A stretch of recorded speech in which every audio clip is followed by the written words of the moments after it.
Thank you. Thank you for a wonderful introduction. So yeah, we started looking at the communication campaign, but I always said to gain the ability to communicate, we need to understand what we are communicating about, right? So it's about training. And I'm very pleased today, after a couple of years' work, that we all agreed, we've been working hard to launch today the Esso Academy. It's about the training of our industry. And initially, we have decided that this will be available for members only. I mean, we can think about things like competitive edge to other parts of the market. But we also have a challenge we need to address, which is not solved at the moment. I see connections I made in India here, I see from other countries. I mean, in Europe, we are 10 organized countries so far, being members of Esso. What do we do with you guys that don't have an organization? Let's talk about that. I would be ever so happy together with Peter Winters to work on that, to bring you into the community as well, somehow. But I should also say we have already discussed that in the long term we will also offer this kind of training to the likes of architects and HVAC consultants. Because I met an architect a couple of years ago in Sweden. She said, Anders, I was trained as an architect, nobody said anything about shading, and for 25 years I didn't have to care. All of a sudden now I have to care, but the problem is I don't know how to care. So please bring us the insights and knowledge. So again, why training? Just to really highlight the background behind it. I mean, most of us here, we have products and solutions we are promoting, or we are here as customers looking for buying these things. And I'm on the supplier side, working for Somfy, and obviously we are somehow together looking for more sales. We do traditional stuff, we do marketing, we do customer visits, we create websites and all kinds of things. And we should continue.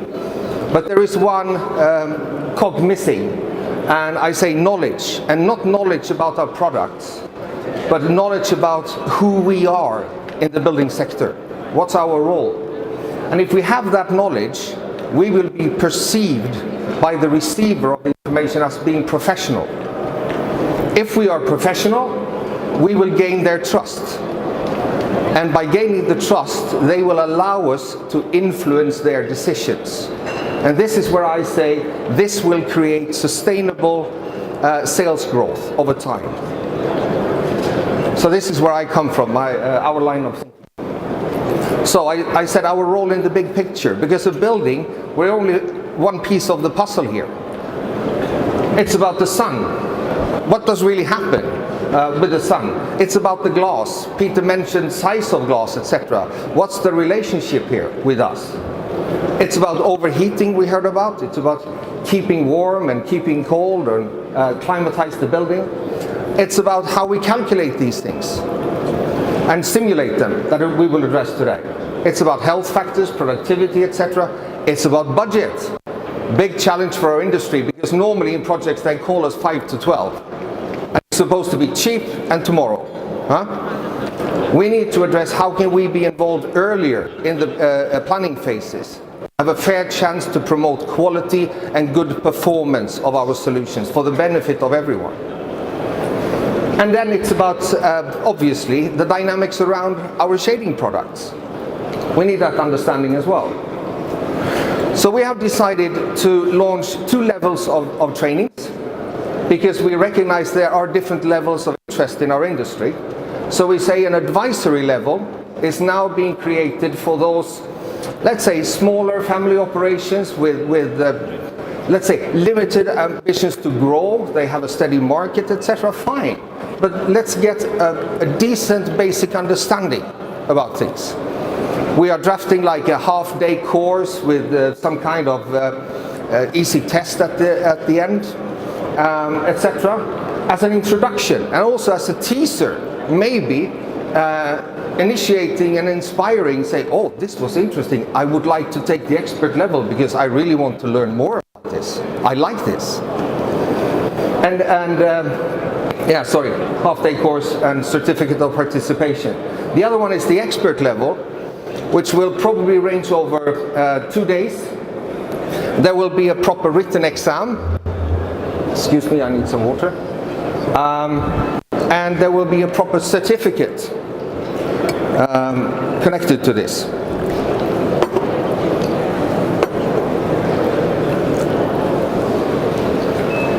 When these courses are done, we have created 2 logotypes. And this is just an example. You see you see the ESSO logo here, and you see one of our member logos. So the local member organization could add their logo here to make it more local. This will be connected to the employee of the company, not the company. So it's for the CV of the person, individual. But the company, as long as the employee stays with his employer or her employer, this can be used in the company marketing, saying, if you connect to us, we have certified experts or advisors in our company. You can use it on your local website to tell your market that you have this ability. And we also advise the local associations to mark their members with this logotype. So outside visitors can go to the Italian member list, for example, and find the ones that have been trained. I can share with you, we've been doing this in Sweden. It has been a very strong benchmark. Magnus from Sweden is here, from the Swedish organization. It has been very successful, driving our industry, growing the interest, but also on the purchasing side, there are tenders out now saying we don't accept tenders from companies that are not members of SSF in Sweden, and if they didn't do the training, we don't look at the tenders. So it has become, and it proves we can create a market driver behind this for our common benefit.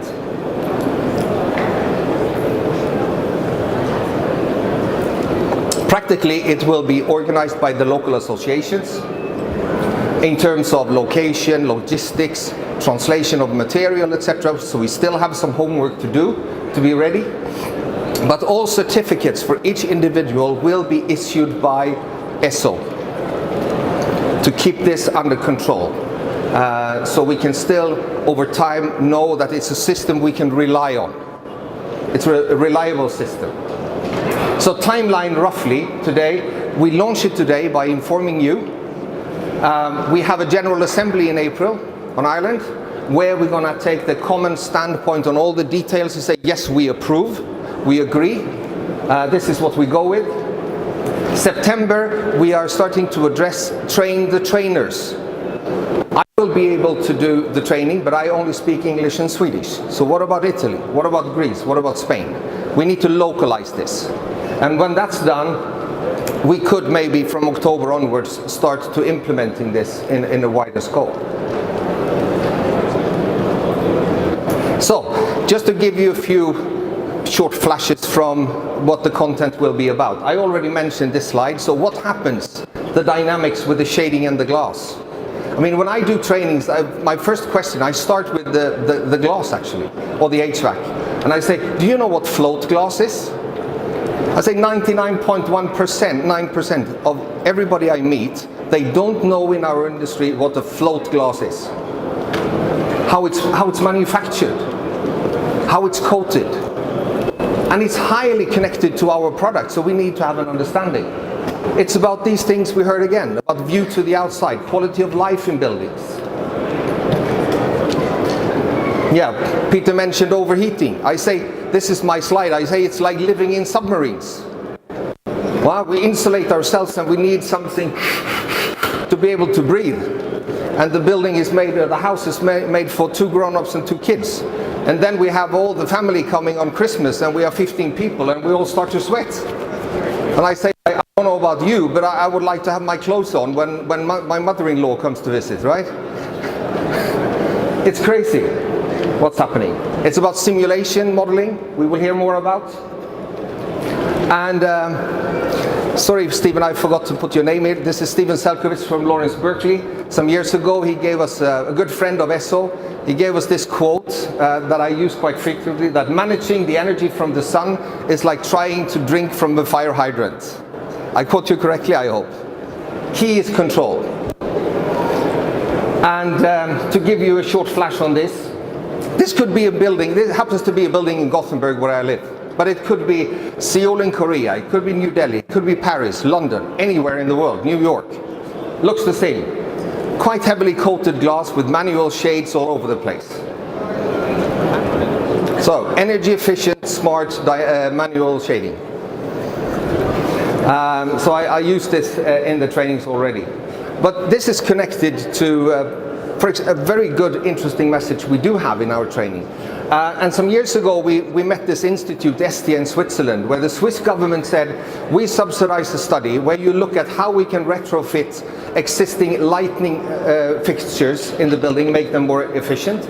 But you should also look at how people are utilizing manual shading in these buildings. So they were putting web cameras with people not knowing, taking 500,000 photographs during 1 year and then analyzing.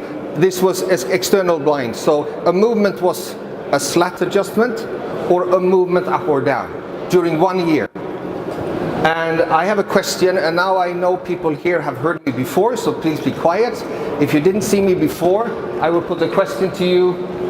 How many movements do you think in average per blind per week was the result of this study? Can I have a guess? Or two? Two? Zero? Yeah? I hear anything from 0 to 75. It's actually 1.74. It's less than 2 per week. This is reality. And it's from Switzerland, so I normally say they are quite intelligent people in Switzerland, so I think we could take this as a good benchmark. So again, you heard Andrew mentioning our potential to grow our business. And it starts, for me, it starts with the basic knowledge where we come from, for sure. So I thank you for the attention.